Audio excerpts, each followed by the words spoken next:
2024 లేదా 25లో డిగ్రీ లేదా బీటెక్ చదివారా? సాఫ్ట్‌వేర్ జాబ్ కోసం ఎదురు చూస్తున్నారా? అయితే కోడ్ జ్ఞాన్ 100 డేస్ కోర్సులో చేరండి. జాబ్ సాధించండి. నమస్తే, వెల్కమ్ టు సుమన్ టీవీ. నేను మీ యాంకర్ శ్రీ. సో మరి జూలై మాస ఫలాలు ఏ విధంగా ఉండబోతున్నాయి అండ్ అలాగే ఏ రాశుల వారు ఎలాంటి జాగ్రత్తలు తీసుకోవాలి, వీటి గురించి ఈరోజు ఇన్ డీటెయిల్గా మనతో షేర్ చేసుకోవడానికి వేదిక ఆస్ట్రాలజర్ ఉమా గారు ఉన్నారు. వారిని అడిగి తెలుసుకుందాం. నమస్కారం ఉమా గారు. నమస్తే అమ్మా. ద్వాదశ రాశుల వారికి ఏ విధంగా ఉంటాయి దాని గురించి మనం తెలుసుకోకన్నా ముందుగా ఈ నెల ఒక గ్రహ సంచారం ఏ విధంగా ఉండబోతుంది?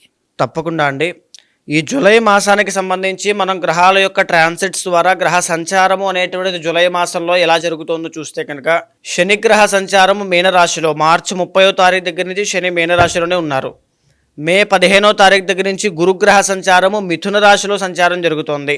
మే 22వ తారీఖు దగ్గర నుంచి రాహు కేతుల యొక్క సంచారము, రాహు కుంభరాశిలోను కేతు సింహరాశిలోను సంచారం అనేటువంటిది జరుగుతోంది. అయితే ఈ జూలై మాసంలో ప్రత్యేకంగా మారేటువంటి గ్రహ సంచారములు జూలై 16వ తారీఖు వరకు కూడా మిథున రాశిలో సంచారం చేసేటువంటి రవిగ్రహ సంచారము 16 తర్వాత నుంచి కర్కాటక రాశిలోకి సంచారం జరుగుతోంది.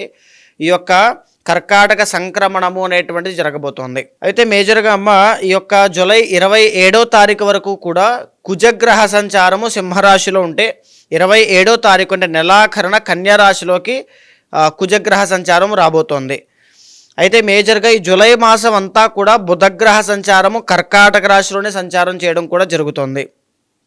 దీంతో పాటుగా జూన్ 29వ తారీఖు అంటే ఈ మాసం చివరిలో వృషభ రాశిలోకి శుక్రగ్రహ సంచారం రాబోతోంది. ఆల్మోస్ట్ దరిదాపు జూలై 26వ తారీఖు వరకు కూడా వృషభ రాశిలోనే శుక్రుడు ఉంటారు. 26వ తారీఖు దాటిన తర్వాత మిథున రాశిలోకి శుక్రుడు వెళ్ళడం జరుగుతోంది.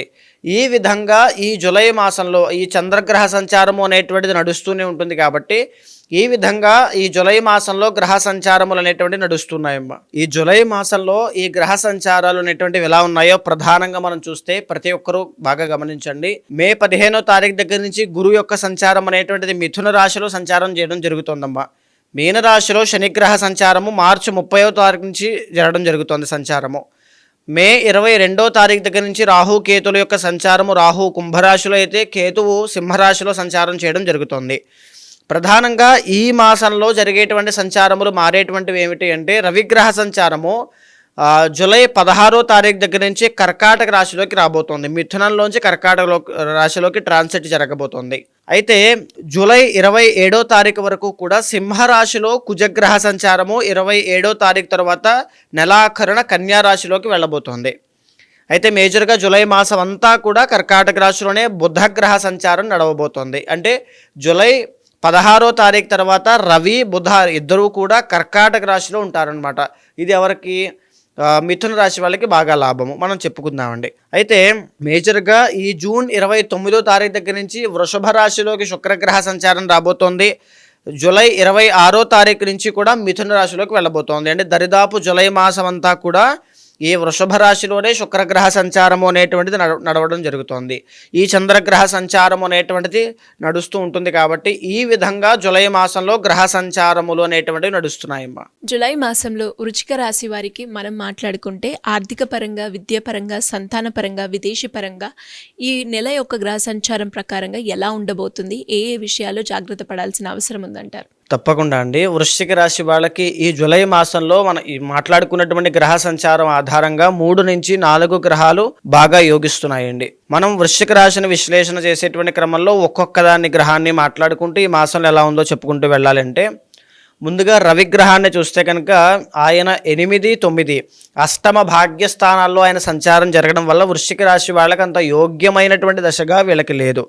సో దీనివల్ల ఏమిటి అంటే ప్రధానంగా అనుకున్న పనులు అనుకున్నట్టుగా అవ్వకపోవడం కానీ, ఆ పనుల్లో ఆటంకాలు ఎక్కువగా రావడం కానీ, చేసిన పనికి ప్రతిఫలాన్ని చూడకుండా బాధపడడం కానీ, ఆరోగ్యరీత్యా ఇబ్బందులు రావడం కానీ ఏదైనా జరిగేటువంటి అవకాశములు ఎక్కువగా కనబడుతున్నాయి. రాజకీయ నాయకులు కూడా ఈ సమయంలో రిస్క్ జోన్లోకి వెళ్లకుండా సేఫ్ గేమ్ ఆడడం చాలా ఇంపార్టెంట్ అని కూడా మరీ చెప్పుకోవచ్చు. ఆరోగ్యం విషయంలో కూడా బాధ్యతగా జాగ్రత్త తీసుకోవాలి. అయితే కుజగ్రహ సంచారం అనేటువంటిది 27వ తారీఖు తర్వాత నుంచి వీళ్ళకి అద్భుతంగా యోగిస్తోందండి. బికాజ్ 27వ తారీఖు తర్వాత నుంచి కుజుడు కన్యా రాశిలోకి వస్తున్నాడు. అది వీళ్ళకి 11వ స్థానం అవ్వడం వల్ల మాసం చివరిలో వీళ్ళు శుభవార్తలు వినడం, భూలాభం, వాహన లాభం, నూతన వస్త్ర లాభములు, ఏదైనా కలిగే వస్తు యోగములు లాంటివి కలిగేటువంటి అవకాశములు వీళ్ళకి మాసం చివరిలో కనబడుతూ ఉన్నాయి. కాంపిటేటివ్ ఎగ్జామ్స్లో కూడా మంచి యోగం కనబడుతోంది అని చెప్పొచ్చమ్మా. అయితే మేజర్గా బుధగ్రహ సంచారము అనేటువంటిది 23వ తారీఖు వరకు కూడా బంధువుల దగ్గర నుంచి మంచి శుభవార్తలు వినడం, వివాహాది శుభ కార్యక్రమాల్లో పాల్గొనడం, లేదా తీర్థక్షేత్రాలకు వెళ్ళి దర్శనం చేసుకోవడం, లేదా భగవంతుడి యొక్క అనుగ్రహం కోసం ప్రయత్నం చేయడం, ఏదైనా సరే 23వ తారీఖు వరకు చాలా బాగుంది. అండ్ స్టాక్స్ కానీ, ఇన్వెస్ట్మెంట్స్ కానీ, షేర్స్ కానీ, ట్రేడింగ్ కానీ ఎవరైనా చేసేవాళ్ళు ఉంటే 23వ తారీఖు వరకు మీరు చాలా బాగా చేసుకోవచ్చు. 23వ తారీఖు దాటిన తరువాత బుధగ్రహ సంచారం బాగా లేదు కాబట్టి అంతగా ముందుకు వెళ్ళాల్సినటువంటి అవసరం లేదు, వెళ్ళొద్దు. తరువాత 23వ తారీఖు దాటిన తరువాత నుంచి బంధువుల దగ్గర నుంచి ఏదైనా వైరము రావడము, లేకపోతే కొద్దిగా మందబుద్ధితో ఉండడం వల్ల కొన్ని రాంగ్ డైరెక్షన్లోకి వెళ్ళడం వల్ల డబ్బులు ఏదైనా లాస్ అయ్యేటువంటి అవకాశములు కూడా ఎక్కువగా కనబడుతూ ఉన్నాయమ్మా. చాలా జాగ్రత్తగా ఉండాలి. గురుబలము అనేటువంటిది ప్రస్తుతానికి వీళ్ళకి లేదండి. గురుబలం లేకపోవడం వల్ల ఏంటి, ఎంత ప్రయత్నం చేసినా, ఎంత కష్టపడినా ఆ ఫలితాలు, ఆ డబ్బు అది నిలబడకపోవడం, అప్పులు ఇవే మిగులుతూ ఉంటాయి. ఏమిటి నా పరిస్థితి అనేటువంటి ఒక తీవ్ర దిగ్భ్రాంతి ఆలోచన, ఒక కన్ఫ్యూజన్ స్టేట్లో ఉండే అవకాశాలు ఈ మాసంలో ఎక్కువగా కనబడుతున్నాయమ్మా. కానీ మీరు ఖచ్చితంగా ఏమీ టెన్షన్ పడాల్సిన అవసరం లేదు. రాబోయే మాసాలన్నీ కూడా మీవే, చాలా బాగుంటుంది.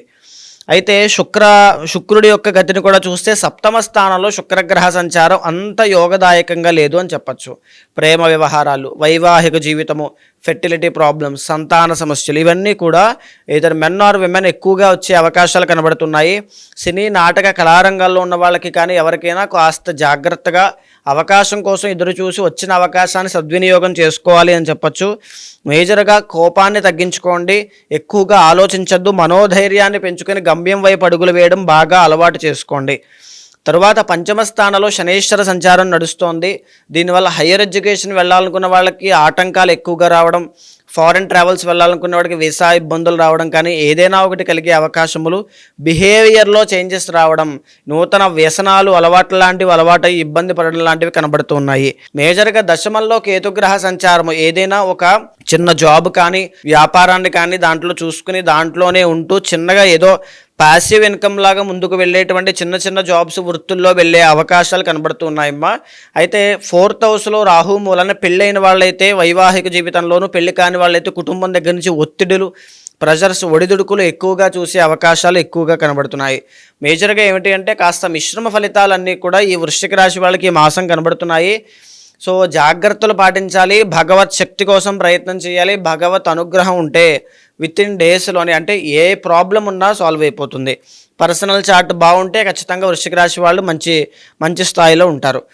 అదేవిధంగా ఏమిటి అంటే ప్రజెంట్ వీళ్ళకి గురుబలము అనేటువంటిది లేకపోవడం వల్ల ప్రధానమైనటువంటి దేవతగా శివుణ్ణి ఆరాధన చేసి దత్తాత్రేయ స్వామి దర్శనం చేసుకుంటే అద్భుతంగా గురుబలం పెరగడం, ఆర్థిక సమస్యల నుంచి బయటికి రావడం, రుణ బాధలు తగ్గడం ఇవన్నీ కూడా వితిన్ డేస్లో ఇమీడియట్గా చూస్తారండి. ఏ రోజు వీళ్ళకి బాగా కలిసి వస్తుందంటారు? మంగళవారం వీళ్ళకి చాలా బాగా కలిసి వస్తుందమ్మా. మేజర్గా ఏంటంటే గ్రహాలన్నీ కూడా ప్రతికూలమైన పరిస్థితుల్లో కనబడుతున్నాయి కాబట్టి సుబ్రహ్మణ్య స్వామి యొక్క దర్శనం చేసుకున్నా, లేదా పాదరస గణపతి అనే విగ్రహం ఉంటుంది మూర్తి, ఆ మూర్తికి అభిషేకం చేసినా, లేకపోతే శివాలయానికి వెళ్ళినా, ఏదైనా ఒక ప్రధాన దేవతగా స్వామిని ఆరాధన చేస్తే ఫాస్ట్గా ఉన్నటువంటి సమస్యల నుంచి బయటపడేటువంటి అవకాశం కనబడుతోంది.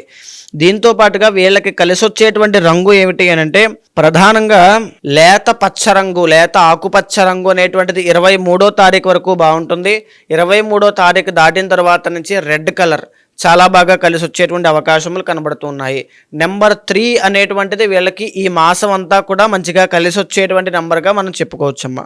మీరు అన్నట్టుగానే ఎవరికైనా కూడా వారి జాతక రీత్యా ఎదుర్కొంటున్న సమస్యలకి పరిష్కారం కోసం మిమ్మల్ని అప్రోచ్ అవ్వాలి అంటే ఎలా ఉంటుందో మాగారు? తప్పకుండా అమ్మా. ఇప్పుడు మనం మాట్లాడుకునేటువంటి అంశాలన్నీ కూడా గోచార రీత్యా జూలై మాసంలో వీళ్ళకి నడిచేటువంటి పరిస్థితులు. అయితే ఎవరైనా సరే పర్సనల్ చార్ట్ చూసుకుని మాత్రమే ప్రధానమైన నిర్ణయాలు తీసుకోండి. ఇక్కడ గోచారంలో బాగాలేదని ఇబ్బంది పడాల్సిన పని లేదు, బాగుందని సంబరం చేసుకోవాల్సిన పని లేదు.